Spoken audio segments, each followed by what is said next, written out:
purgatório é uma verdade de fé. Faz parte da sagrada tradição da Igreja desde os tempos apostólicos. É claro que a palavra purgatório não se encontra especificamente na Bíblia, mas existem vários trechos que nos revelam e comprovam sua existência e a fé dos primeiros cristãos nele. No Antigo Testamento, há um fato interessante narrado no segundo livro de Macabeus. Após uma batalha, quando os judeus foram enterrar os corpos dos seus companheiros, encontraram junto a seus pertences ídolos pagãos e reconheceram que esta infidelidade tinha sido a causa de sua morte.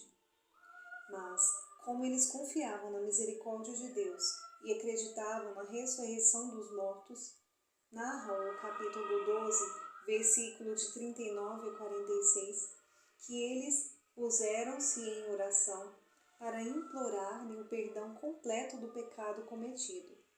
Era esse um bom e religioso pensamento.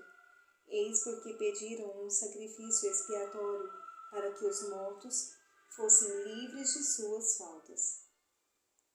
É claro que a intenção deles não era alcançar a salvação para quem já estivesse condenado, mas a expiação dos pecados destes seus irmãos, caso tivessem sido salvos, mas ainda tivessem que pagar a pena de suas faltas já perdoadas.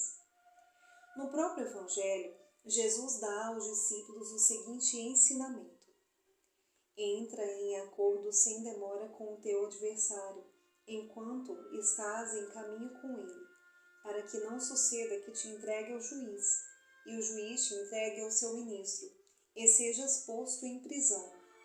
Em verdade te digo, dali não sairás, antes de teres pago o último centavo.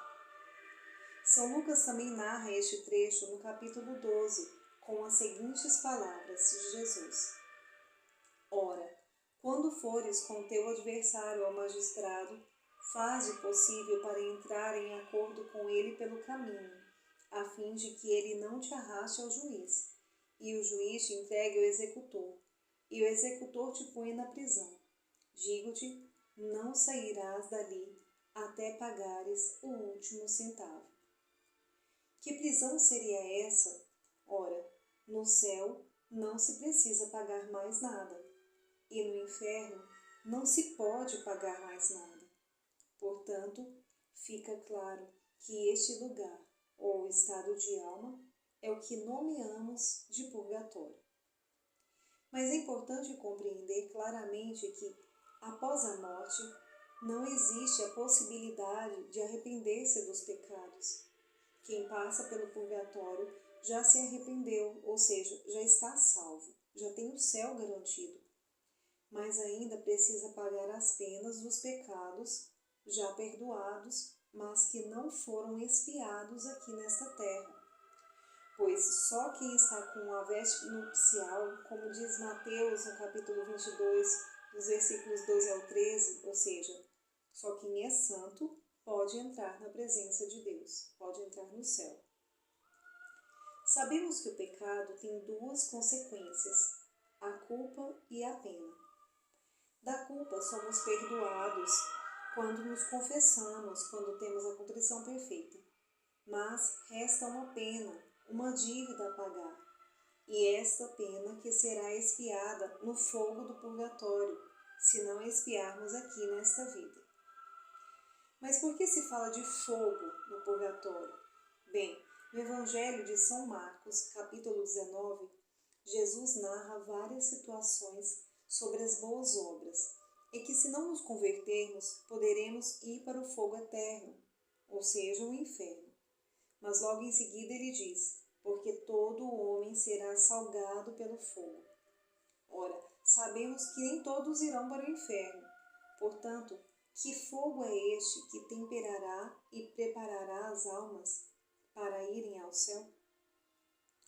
São Paulo nos explica este mistério, dizendo: se alguém edifica com ouro ou com prata ou com pedras preciosas, com madeira ou com feno ou com palha, a obra de cada um aparecerá. O dia do julgamento demonstrá-lo-á. Será descoberto pelo fogo, o fogo provará o que vale o trabalho de cada um. Se a construção resistir, o construtor receberá recompensa. Se pegar fogo, arcará com os danos. Ele será salvo, porém, passando de alguma maneira através do fogo. Santo Agostinho descreve o fogo da purificação como mais doloroso do que qualquer coisa que um homem pode sofrer nesta vida. Sabemos, entretanto, que o purgatório é fruto da misericórdia de Deus, pois quantas almas, na hora extrema da morte, se viram livres do fogo eterno do inferno e tiveram a chance de ir para o céu, mesmo precisando passar pelo purgatório. Nas aparições de Nossa Senhora em Fátima, há um fato extremamente impressionante. Logo na primeira aparição, quando a Virgem revelou aos pastorzinhos que vinha do céu, Lúcia perguntou-lhe se duas amigas de sua irmã, recentemente falecidas, ambas com 20 anos de idade, Maria das Neves e Amélia, se já estavam no céu. Ao que a Santíssima Virgem respondeu: a Maria das Neves, sim. A Amélia estará no purgatório até o fim do mundo. São palavras duras e preocupantes que revelam a justiça de Deus aplicada a uma jovem portuguesa que vivera apenas 20 anos no início do século XX, em um lugar tão pacato de humildes habitantes como Fátima. Que gênero de pecado teria cometido esta moça, de modo a ter que pagar as penas até o fim do mundo? A primeira questão que surge desta revelação deveria ser a de uma profunda reflexão sobre a gravidade do pecado e a justiça divina.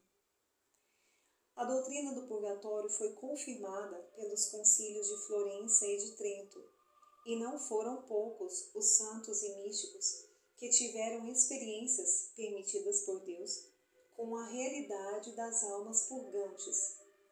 Dentre estes podemos destacar São Bernardo de Claraval, Santa Elizabeth da Hungria, São Nicolau de Tolentino, Santa Gertrudes, Santa Isabel de Portugal, Santa Brígida da Suécia, Santa Catarina da Suécia, Santa Livdina de Schiedam, Santa Catarina de Gênova, Santa Maria Madalena de Pazzi, São Pedro de São José Betancourt, a Venerável Mariana Josefa de Jesus Lindmeier, São Pio de Pietrelcina, Santa Faustina Kowalska e a mística Maria Sima.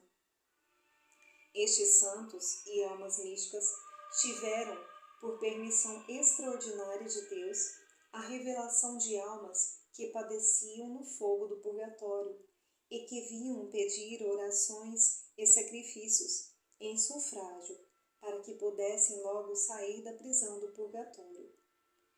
De fato, como o corpo místico de Cristo, a Santa Igreja subdivide-se em 3 grupos: triunfante, que é o céu, a Igreja militante, que somos nós aqui nesta terra, e a Igreja padecente, que são as almas do purgatório. E entre os membros pode haver a comunicação de orações e graças, tudo devido aos méritos do próprio Cristo. Mas não foram somente os santos e místicos que puderam comprovar a existência do purgatório. Existe em Roma, às margens do rio Tibre, na via Lungo Tevere Patri, uma pequena igreja que absolutamente não passa despercebida pelo seu belíssimo estilo neogótico francês. É a Igreja do Sagrado Coração do Sufrágio. Esta igreja fica, inclusive, apenas 2 quarteirões do Castel Sant'Angelo e da Via della Consolazione, que leva direto ao Vaticano. Nesta igreja existe um pequeno museu que possui uma das coleções mais exclusivas e inusitadas do mundo e que possui um propósito único: convencer as pessoas de que o purgatório existe e que seus entes queridos precisam de suas orações. É o chamado Piccolo Museo del Purgatorio, o Pequeno Museu do Purgatório. Em 2019, tive a graça de ir a Roma e visitar esta igreja, e ver estupefada este pequeno museu. Não se trata de um local onde podemos admirar a beleza da arte sacra ou exposição de estátuas de cera perfeitíssimas, representando almas purgantes. Apesar de que a igreja é belíssima, o Museu do Purgatório é basicamente um pequeno mural coberto por um vidro que fica suspenso na parede do corredor que dá para a sacristia da igreja, mas que contém objetos reais que foram tocados por almas do purgatório, que deixaram neles impressionantes marcas de fogo pelo seu contato. Todos os itens, um pouco mais que 10, foram coletados pelo padre Victor Jouet, um padre francês dos missionários do Sagrado Coração. Durante vários anos, ele percorreu a Europa, basicamente a Bélgica, França, Alemanha e Itália, recolhendo essas relíquias para o seu pequeno museu. Tudo começou em 1897, quando um misterioso incêndio tomou conta de uma capela lateral da antiga igreja. Ao apagarem o fogo, perceberam que na parede ficou a marca exata de um homem aflito entre chamas. Convencido de que aquilo era um sinal, ele foi inspirado a construir uma igreja dedicada ao sufrágio das almas do purgatório. Durante 14 anos, enquanto viajava para arrecadar fundos para a construção da igreja, ele foi coletando objetos para a coleção do seu museu. Padre Jouet faleceu em 1912, na única sala, ou melhor, no corredor onde fica o pequeno museu. E desde então nunca mais foi acrescentado um novo item. Para os peregrinos fica disponível um folheto que descreve a história de cada item, que são os seguintes. Número 1, começando pela própria figura da alma sofredora, que apareceu na parede do altar de Nossa Senhora do Rosário, da antiga capela, após o incêndio em 15 de novembro de 1897. O segundo é a marca de 3 dedos deixados em 5 de março de 1871, no livro de oração de Maria Zagante, que pertencia à paróquia do Santo André, em Poggio Berni, em Rimini.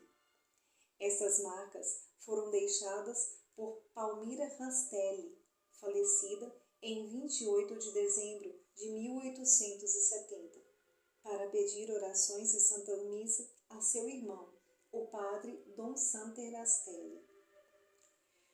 O terceiro são as marcas de dedos na touca de dormir de Luigi Le Sénéchal, deixada por sua esposa Luísa em 1875. Ela havia falecido em 7 de maio de 1873. O quarto são fotografias de marcas de queimaduras no avental e em um lenço de linho da irmã Maria Herendorf, religiosa leiga do mosteiro beneditino de Wittenberg, perto de Warendorf, em Westfália, na Alemanha.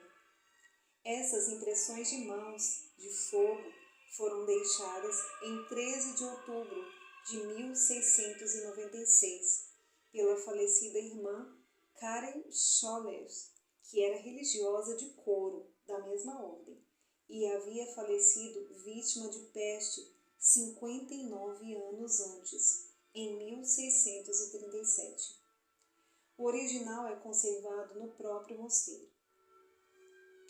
No 5, tem fotografias de uma marca deixada pela falecida senhora Leleux na manga da camisa de seu filho Joseph, em 1789, em Waldeck, na Bélgica. O rapaz deixou registrado que durante 11 noites consecutivas ouvira ruídos que quase o deixaram doente de medo, ao final dos quais sua mãe lhe apareceu, na noite de 21 de junho. Ela o repreendeu por seu modo de vida e implorou que ele mudasse de comportamento e servisse à igreja. Relembrou-o ainda de mandar celebrar missas em cumprimento com os termos de um legado deixado por seu pai. Joseph Leleux converteu-se e posteriormente fundou uma congregação de leigos piedosos, morrendo em odor de santidade em 19 de abril de 1825. No cesto, vemos marcas de dedos deixadas pela irmã Maria de São Luís Gonzaga na fronha do travesseiro da irmã Margarida do Sagrado Coração, na madrugada de 6 de junho de 1894. Conforme as atas do mosteiro de Santa Clara do Menino Jesus, em Bastia, Perugia, irmã Maria sofria de tuberculose, tosse e asma, e estava tão deprimida que desejava morrer para não suportar mais tanto sofrimento. Mas, sendo uma alma fervorosa, acabou resignando-se à vontade de Deus. Ela havia falecido na manhã do dia anterior e apareceu vestida com o hábito das Clarissas, em uma atmosfera nebulosa. Mesmo assim, foi reconhecida pela irmã Margarete. Para a surpresa da irmã Margarete, a freira falecida disse que estava no purgatório para expiar sua falta de paciência em assentar a vontade de Deus durante a doença. Ela pediu orações e, como prova de sua aparição, deixou a marca do dedo no travesseiro e prometeu voltar.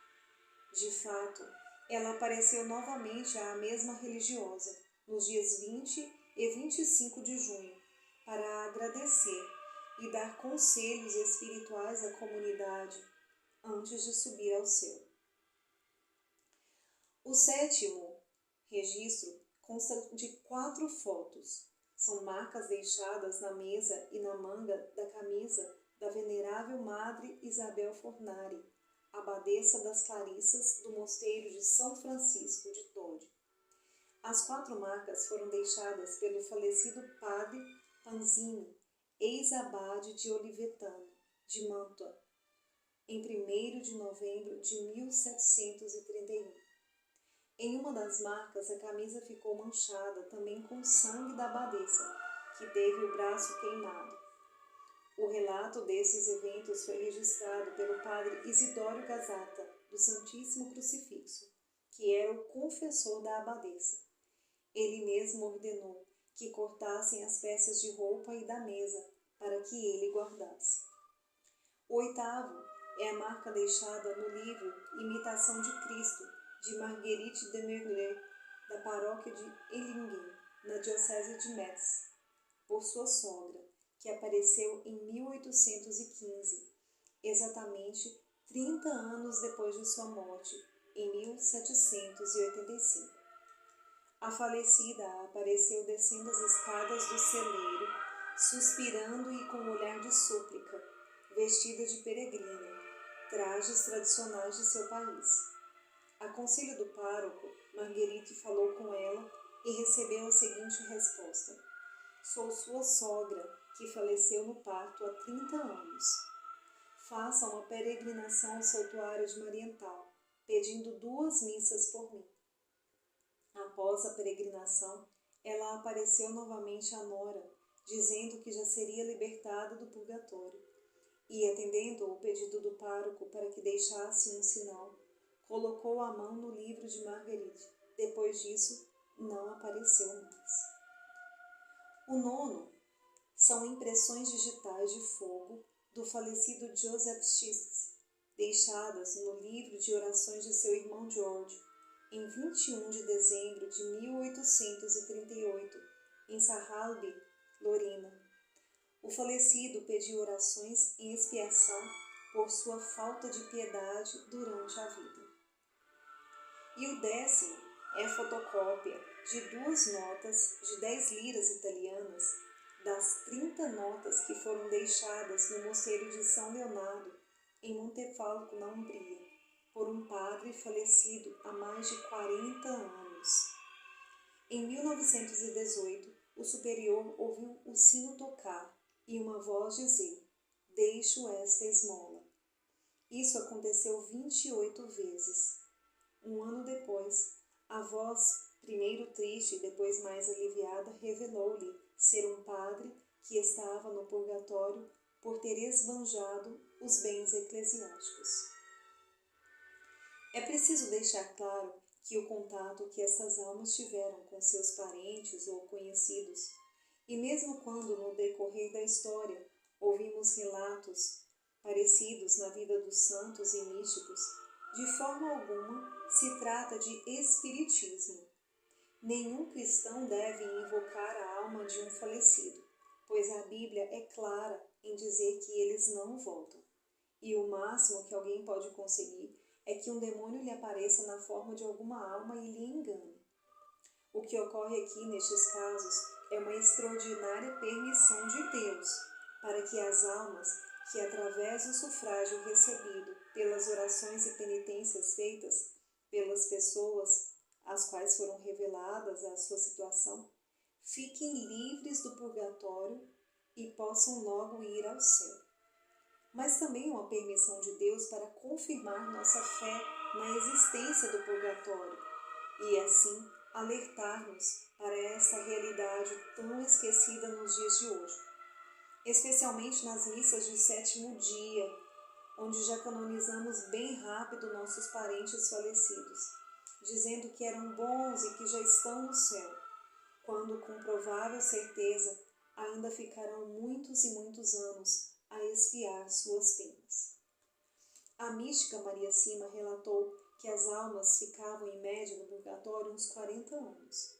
É claro que essa estimativa é comparativa, pois na eternidade não existe essa contagem de tempo como o nosso. Prova isso a aparição de um co-irmão do Padre Pio, que revelou que 3 dias pareciam ser 300 anos, devido à intensidade do sofrimento.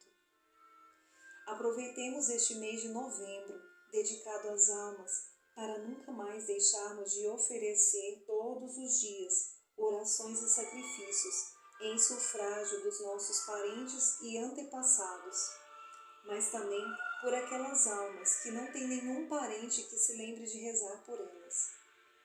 Dentre os sufrágios que podemos oferecer, os principais são a Santa Missa, a adoração, o ofício das almas, as orações indulgenciadas, o jejum e a esmola.